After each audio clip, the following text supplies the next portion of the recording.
अस्सलाम वालेकुम, welcome back to another video. अच्छा, मेरा ये सवाल आप लोगों से सबसे पहले आपने कमेंट्स में बताना है, क्या मुझे अपनी फॉर्म लॉन्च करनी चाहिए कि नहीं करनी चाहिए। अब आगे मैं एक्सप्लेनेशन बाद में दूंगा, आपने कमेंट्स में अभी बता देना है, ठीक है। अब आगे चलते हैं, सबसे पहले एक चीज़ को समझते हैं। मैंने पहली वीडियो अपलोड की जिसके अंदर मैंने कहा कि मैं अपनी फॉर्म लॉन्च करूं और वो दुनिया की पहली ए बुक फॉर्म हो। देखो फॉर्म्स के अंदर मसला क्या है, मैं आपको उसके मसाइल भी बताता हूँ और उसके बाद मैं बताता हूँ कि मैं क्यों फॉर्म लॉन्च कर रहा हूँ और उसके बाद मैं कितने अरसे से फॉर्म लॉन्च करने का प्लान कर रहा हूँ ये भी बताता हूँ। देखो सबसे पहली बात ये कि मैंने रील्स डाली तो बहुत सारे नागरीन आ गए, तुमसे ना हो पाएगा, ऐसे हो जाएगा, ये होगा वो होगा। तो ये चीज़ें सुनने की मुझे आदत है। जब मैं ट्रेडर बनने की मैं ट्रेडर बनना था ना, मुझे याद है पहली दफ़ा जब मैंने बताया था तो मुझे पता क्या कहते हैं, ये जुआ है। लिटरली लोगों को पता नहीं होता ये क्या, और कहते हैं जुआ है, ठीक है। मैंने कहा यार, मैंने उस टाइम पे क्या सोचा, मैंने कहा यार देखो जो फील्ड होती है ना, इस फील्ड के मास्टर से पूछना चाहिए फील्ड कैसी है। तो जब मैं उन लोगों से मिला जो खुद ट्रेडिंग करते हैं तो मुझे पता चला नहीं यार, ये जुआ नहीं है, ये वाकई में एक प्रोफेशनल फील्ड है। तो मैंने उस फील्ड के साथ अटैच हुआ, उसके बाद अल्हम्दुलिल्लाह मैं ट्रेडर बना। मैंने 5 साल कंटिन्यूस लॉसेस देखे हैं, मैंने डिप्रेशन देखा है, मैंने फेलियर देखे हैं, मैंने लोगों के बदलते रवैये देखे हैं। मुझे अच्छी तरह से याद है कि मैंने 9th में ना मेरे 90+ % थी, ठीक है। और उस परसेंटेज की वजह से मुझे ख़ानदान ने उठा लिया था कि यार ये पता नहीं क्या बन जाएगा। और उसके बाद क्या हुआ, मैट्रिक में चलो फिर भी मेरी अच्छी परसेंटेज थी क्योंकि 9th में ज़्यादा अच्छे मार्क्स थे और 80% मैट्रिक में भी आ गए थे, उस वजह से ओवरऑल परसेंटेज अच्छी हो गई थी। मेरे फर्स्ट ईयर सेकंड ईयर के अंदर तो मार्क्स ही खत्म हो गए, 60% पे मैं आ गया था। तो लोगों ने कहा इसने ख़त्म कर दिया, अपने बाप का नाम ख़राब कर दिया वगैरह वगैरह। तो ये बातें सुनने की मेरी वहाँ से आदत है, लेकिन मेरा विजन क्या था, डिफरेंट था। मैं लोगों से डिफरेंट सोचता था। मैंने कहा नहीं यार, अभी लोग बातें करेंगे, कल मुझे मानेंगे, और अल्हम्दुलिल्लाह वो टाइम आया।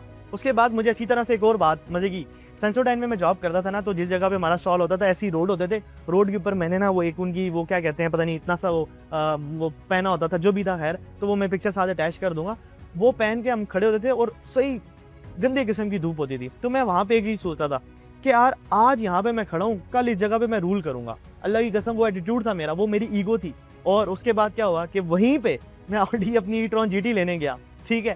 तो फिर मैंने कहा देखो टाइम कैसे बदलता है और आप ये कर सकते हो। देखो आपको क्या चाहिए, कंसिस्टेंसी, हार्ड वर्क और अल्लाह की मदद, ठीक है। आपने किसी का गलत नहीं करना, किसी के बारे में गलत नहीं सोचना, किसी के रास्ते में टांगे नहीं लानी, सारी चीज़ें ऑटो पे हो रही होती हैं। तो अच्छा, उसके बाद हम आगे चलते हैं। फिर क्या हुआ कि जब मैं ट्रेडिंग फील्ड के अंदर आया और जब मैं ट्रेडिंग कर रहा होता था तो मैं बहुत ज़्यादा लॉसेस होते थे। लोगों ने कहा ये नहीं कर सकता, नहीं कर सकता। अल्हम्दुलिल्लाह मैंने ट्रेडर बन के दिखाया। ट्रेडर क्या होता है, जिसके पास हिस्ट्री होती है। ये बुलशिट है कि यार ट्रेडर होता है कि लाइव ट्रेडिंग करवाता है। मैं भी लाइव ट्रेडिंग कराता हूँ, मैं खुद कहता हूँ ये बुलशिट है भाई।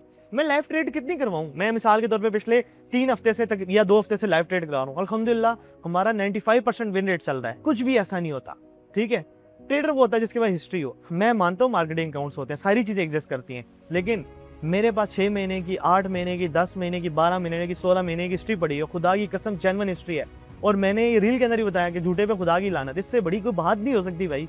उसके बाद आगे बात करते हैं, ये तो ट्रेडिंग फील्ड की है ना। फिर उसके बाद मैंने अपनी कंपनी स्टार्ट की। स्टार्ट में मुझे इतने लॉसेज, आपकी सोच है। ऐसे लगता था हर दिन गुजरता, ऐसे लग रहा था कि अब ये कंपनी बंद करनी पड़ेगी, सब बंद। लेकिन मेरे अंदर रेजिस्टेंस थी कि नहीं, मैं कर लूंगा, मैं करूंगा। और मैंने करके दिखाया अल्हम्दुलिल्लाह। जितने लॉसेज हुए वो भी रिकवर किए और अल्हम्दुलिल्लाह अपनी कंपनी को प्रॉफिटेबल बनाया।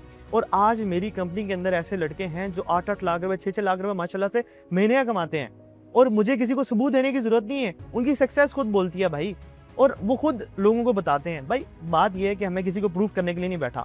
मुझे पता है मैंने सिर्फ अल्लाह को जवाब देना है, मैं किसी इंसान को जवाब देनी हूँ। अच्छा, उसके आगे चलते हैं। जब मैं एज एन इन्फ्लुएंसर आया था सोशल मीडिया के ऊपर, तो स्टार्ट में ऐसे था कि भाई आपके भाई को वीडियो नहीं बनती थी। अभी देखो मैं पब्लिक के अंदर बैठा हूँ, एक पब्लिक कैफे, लोग आ रहे हैं जा रहे हैं, इधर मुझे देख रहा है, उधर देख रहा है, उधर 2-3 लड़के खड़े हैं मुझे देख रहे हैं, लेकिन मुझे फ़र्क नहीं पड़ता। ये होती है अपने आप को बेहतर करने की चीज़ें। लेकिन स्टार्ट में ये मेरे से नहीं होता था, टू बी ऑनेस्ट। पहले दिन मैं कहता था यार वीडियो नहीं बनती, लेकिन मैंने कहा नहीं यार, मैंने इन्फ्लुएंसर बनना है। इसलिए नहीं बनना कि यार मैंने जो है लोगों को बेवकूफ़ बनाना है। बेवकूफ़ बनाना होता अभी तक मैं बना के पता नहीं क्या क्या कर चुका होता।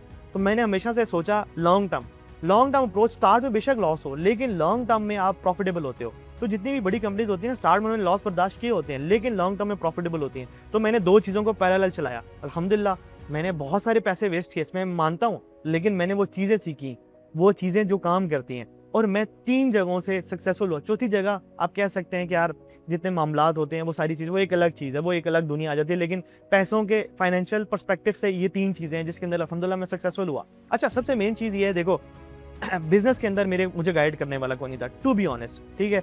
मेरे कुछ बिजनेस बैकग्राउंड नहीं था, मुझे पता नहीं था कंपनी किस तरह से रन होती है। मैं बहुत सारे लोगों का अभी भी, जो मैं स्टूपिड मिस्टेक करता था, अभी भी लोग ये मिस्टेक करते हैं। मिसाल के तौर पे यार मैं जो है महीने का $1 लाख कमाता हूँ, ओके, खर्चे कितने हैं, ठीक है। जब ये बात आती है लोगों को समझ नहीं आती कि आप जब खर्चे निकालते हो अपने रेवेन्यू में से, फिर आपका असल प्रॉफिट शेयर आता है कि आपने प्रॉफिट कितना कमाया। ठीक है, अब मैं मिसाल के तौर पे मेरी कंपनी अगर लेट्स सपोज 1,30,000 40,000 का बिजनेस कर रही है डॉलर्स का, ठीक है, उसके अंदर से हमारे 40,000 50,000 डॉलर एक्सपेंसेस होते हैं, तो उसके अंदर हमें पता चलता है कि 80,000 90,000 डॉलर लाख डॉलर हमने प्रॉफिट किया।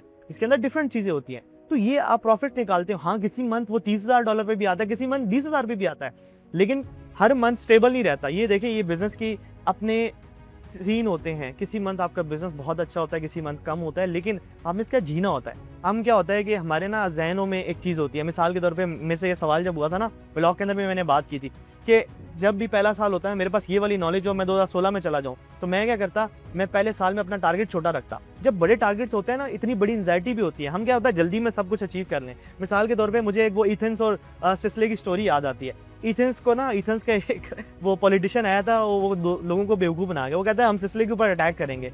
अच्छा, एथेंस दुनिया के जाने माने दानिश्वर लोगों में लोग थे। उन्होंने उसके पीछे, वो डोपामिन हिट बहुत बड़ा था ना कि यार उसको कंट्रोल करेंगे, पूरी दुनिया हमारे हाथ में, लेकिन वो वहाँ पे स्टूपिड डिसीजन ले गए, इरैशनल हो गए। तो हमेशा ज़िंदगी में रैशनल होकर सोचना चाहिए। तो उन्होंने इतनी बड़ी जंप ली, अगर वो जंप उनकी कामयाबी होती तो फिर भी वो एट द एंड सक्सेसफुल ना हो सकते, क्योंकि ज़ाहिर सी बात है इतनी बड़े लाइक अगर आप एक कंट्री को फतह करते हो और उसके बाद इतने बड़े आप बन जाते हो, अगर आपके अंदर एहलियत नहीं है तो आप कैसे उसको रिटेन करोगे। तो ये भी बातें होती है। खैर, इस तरह की चीज़ें जो बड़ी जंप्स होती है ना, उस बड़ी जंप से क्या होता है कि हमें डोपामिन हिट बड़ा मिल रहा होता है, तो हम उस डोपामिन हिट की तरफ भाग रहे होते हैं। इंस्टेड आप ये समझे कि ज़िंदगी के अंदर कोई डोपामिन हिट इंस्टेंट नहीं होता, कोई बड़ा छोटा नहीं होता, आपने डिलेड ग्रेटिफिकेशन की तरफ जाना होता है। मिसाल के तौर पे पहले महीने से मैं अपनी कंपनी को प्रॉफिटेबल कर सकता था, एक राह थोड़ी सी जुदा करनी थी ना, मैं अगर बाइनरी की साइड पे चला जाता, ये किसी और ऐसी चीज़ की तरफ चला जाता, मैं प्रॉफिटेबल हो जाता। सच्ची बात बताऊँ, कोशिश से ना, मैं आज आपको एक हल्फन बात कहता हूँ, मैंने किसी मंथ भी 20 से 25 लाख से ज़्यादा प्रॉफिट नहीं किया। प्रॉफिट की बात कर रहा हूँ, नहीं किया 2 साल के कैरियर में, खुदा की कसम, इससे बड़ी कोई बात नहीं है। लोगों को लगता है कि पता नहीं कोर्सेज से कितने नहीं बनते भाई, सैलरी निकल जाए बड़ी बात होती है। मैं तो ये कहता हूँ मेरे लड़कों की सैलरी निकल जाए कोर्सेज से, बस ठीक है, हमारी वो प्रोडक्ट्स हैं उससे हम प्रॉफिट क्रिएट कर लेंगे। अभी भी हम जो कोर्सेज बेच रहे हैं हमारी सैलरीज ही नहीं कर रही होती, सच्ची बात बताऊँ, क्योंकि बंदे बहुत ज़्यादा हो गए, डिपार्टमेंट्स बहुत ज़्यादा हो गए हैं, डिफरेंट चीज़ें भी हैं, हम डिफरेंट ब्रांड्स को भी मैनेज कर होते हैं। ब्रांड्स इन अ सेंस कि हम थोड़े से ना लाइक प्रोडक्ट्स वाइज इस तरह की चीज़ों के अंदर भी थोड़ा सा चले गए। तो खैर, बताने का मकसद ये था कि ये सारी की सारी चीज़ें हैं जो मैं जिनके अंदर सक्सेसफुल हुआ और अपनी मेहनत से हुआ। तो 1 डेढ़ साल से मैं इस सीन के अंदर था कि यार मैं किसी तरह से अपना ब्रोकर या अपनी फर्म लॉन्च करूं, तो मुझे वो डोपामिन हिट बहुत बड़ी नज़र आती थी। लेकिन मैंने एक इरैशनल डिसीजन लिया कि जल्दी से रजिस्टर करा के मैं सारा कुछ खोलने लगा। फिर at the end of the moment ना मैंने उसको स्टॉप किया। मैंने कहा नहीं यार रुको, वो क्या कहते हैं, रुको ज़रा सब्र करो। तो मैंने कहा यार मैं ऐसा सिस्टम लाऊंगा जो ए बुक हो, बी बुक नहीं करना भाई। ये मतलब पैसे कमा के भी ज़िंदगी में अगर इस तरह की हेडेक रहे तो फिर फ़ायदा क्या। तो मैंने जितने भी बी बुक्स प्रॉ फॉर्म को देखा, या तो वो लोगों के पे आउट रोकते हैं, या तो वो इतने मेंटली लाइक वो स्ट्रेस में होते हैं कि पागल हो चुके होते हैं।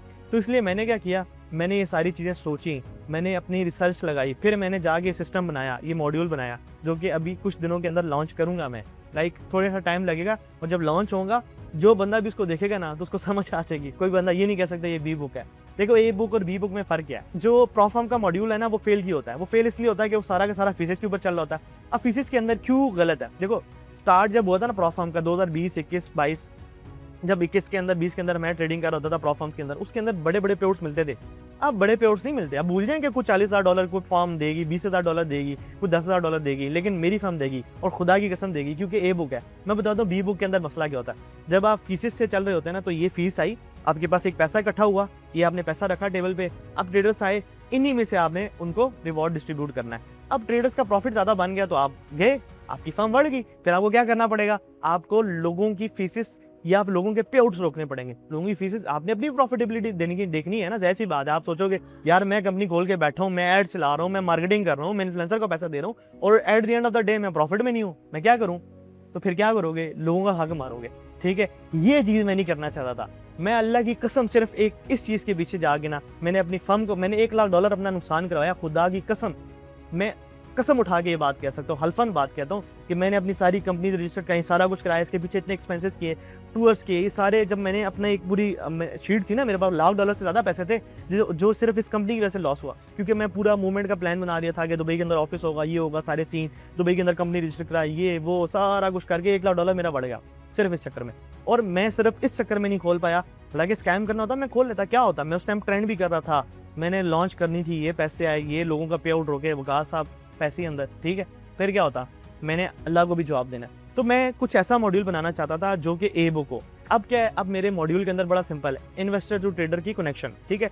जो अच्छे ट्रेडर होंगे उनको इन्वेस्टर के साथ कनेक्ट करवाना। अगर आप में से भी कोई इन्वेस्टमेंट करना चाहता है, you can come to us and हम आपको अपना मॉड्यूल बता सकते हैं, ठीक है। अच्छा, दूसरी बात ये है कि ऑलरेडी मेरे पास है इन्वेस्टर जो कि जिनके पास मिलियंस ऑफ डॉलर्स हैं, ठीक है। इतने तो आपकी भाई की वर्थ बन गई है ना, आपको पता है, थोड़े से बिजनेस वाले लोग अपने साथ हैं तो काम चल जाता है। खैर, तो वो उनको मैंने कनेक्ट करना है ट्रेडर्स के साथ। वो सारी की सारी मॉड्यूल में जब मैं लॉन्च करूंगा, मैं आपको सारे एक्सप्लेन करूंगा, सारी चीज़ें बताऊंगा।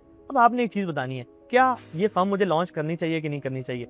वैसे मैं तो श्योर शॉट हूँ कि मैं लॉन्च करूंगा, ठीक है। मुझे किसी के नेगेटिव कमेंट से फ़र्क नहीं पड़ता। बहुत सारे लोग शायद इसलिए भी नेगेटिव कमेंट करते हैं, वो ये तो आगे निकल जाएगा। तो भाई ये चीज़ें ना सोचा करो, हमेशा पॉजिटिव रहा करो। अगर आप ये समझते हो कि मैं कभी भी नहीं सोचता, मिसाल के तौर पे एक बंदा है, ठीक है, वो आके बुगाटी ले लेता है, वो आके लंबरगिनी ले लेता है, कुछ भी ले लेता है। मैं एनएस अली की बात ही कर रहा, ठीक है।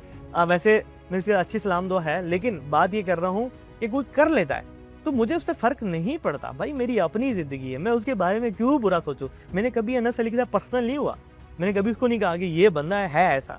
भाई उसने जो गलत किया मैंने गलत बता दिया, दैट्स इट, बात खत्म होगी। मेरे उसके साथ भी जब भी उसका मैसेज आता है, मैं मैसेज करता हूँ, हम अच्छे तरीके से बात करते हैं। लेकिन जो एक मोरालिटी का, जो एक प्रिंसिपल का डिफरेंस है, वो अपनी जगह स्टैंड करता ही करता है, ठीक है। तो बात ये होती है, जैसे देखिए मिसाल के तौर पर आपका कोई दोस्त होता है, वो कोई गलत काम कर रहा होता है, मिसाल के तौर पे वो उसकी गर्लफ्रेंड्स होती हैं, या फिर वो चर्च पी रहा होता है, या फिर वो किसी भी नशे के अंदर होता है, तो आप उसको कहते हो कि तू गलत काम कर रहा है। यही इंसानियत होती है। तो मैं यही कर रहा था, इससे आगे कोई बियॉन्ड कोई चीज़ नहीं थी। हाँ, बहुत सारे लोगों ने इसको पर्सनल लिया, गालियाँ शालियाँ दी, वो एक पर्सनल मैटर बनाया गया, लेकिन मैं फिर भी उससे निकल आया कि भाई नो पर्सनल थिंग्स हियर। मैं कोई किसी के साथ पर्सनल नहीं होने हैं, मैं बस सच और झूठ बता रहा हूँ, दैट्स इट। आपने मानना है मानो, नहीं मानना तो ठीक है, मैं आपके सामने बैठने के लिए भी तैयार हूँ, बात खत्म होती है। इससे बड़ी बात क्या हो सकती है। खैर, बताने का मकसद ये था कि ये मेरा सारा का सारा प्लान है और इस तरह का मॉड्यूल है और ये मैं बहुत जल्द लॉन्च करूँगा।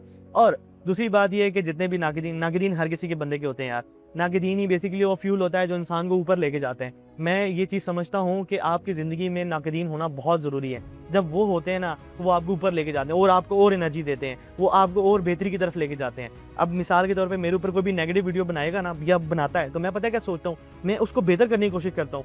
मिसाल के तौर पे मैंने ना एक कॉन्सेप्ट एक्सप्लेन किया आइसबर्गिंग का और अब्जॉर्प्शन का, ठीक है। बहुत सारे लोगों ने उसको डिफरेंशिएट नहीं कर सके, कोई कहता है अब्जॉर्प्शन है, कोई कहता है आइसबर्गिंग है। ये बेसिकली जैसे मैं वीडियोस के अंदर बताऊंगा। देखो, अब्जॉर्प्शन क्या होता है, अब्जॉर्प्शन होता है कि जब बायर या सेलर को पूरा उसका ऑपोजिट या ओपोनेंट उसको पूरा खा लेता है, इसको अब्जॉर्प्शन कहते हैं।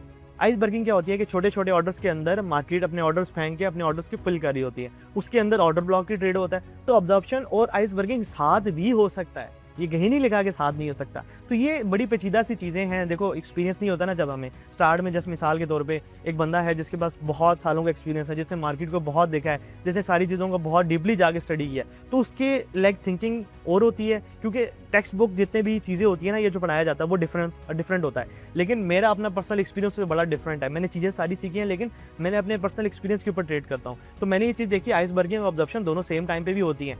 अब्जॉर्प्शन होती, अच्छा अब्जॉर्प्शन होगी तो ऑर्डर्स तो फिल हो गए, मार्केट ऊपर जानी चाहिए, ऑर्डर ब्लॉक पे क्यों आती है। आइसबर्गिंग ही वैसे ऐसी बात है, ऑर्डर्स कुछ रहते हैं फिल करने आती है ना, ऑर्डर ब्लॉक पे तो आना नहीं चाहिए। जब अब्जॉर्प्शन होगी, बात खत्म, ऑर्डर फिल खत्म, मार्केट को दूसरे डायरेक्शन में फट जाना चाहिए। तो बात ये है कि इलॉजिकल बातें होती हैं सारी की सारी। तो नाकिदीन हमेशा रहते हैं अपने आप को बेहतर करने के लिए। आप किसी भी नेगेटिव कमेंट को अपने ऊपर लेके जाते हो और कहते हो कि मैंने अपने आप को बेहतर करना है, दैट्स इट। और इसी तरह से मैं अल्हम्दुलिल्लाह ज़िंदगी में के अंदर कामयाब हुआ हूँ, ठीक है। इस दुआ के साथ कि अल्लाह ताला हमें ज़िंदगी और आखिरत दोनों में कामयाबी दे। दुआ में याद रखते हैं, मिलते हैं नेक्स्ट वीडियो में, और इंशाल्लाह बहुत जल्द एक डिटेल वीडियो बनाऊंगा जिसके अंदर मैं अपने सारे मॉड्यूल्स बताऊंगा और आप कैसे परचेस कर सकते हैं, कैसे मेरे साथ ट्रेड कर सकते हैं, इन्वेस्टर्स कैसे कनेक्ट होंगे, आपको बड़ी फंडिंग कैसे मिल सकती है, सारी की सारी चीज़ें डिटेल के अंदर एक्सप्लेन करूँगा कुछ आने वाले दिनों में। तब तक के लिए वेट करिएगा। अल्लाह हाफ़िज़।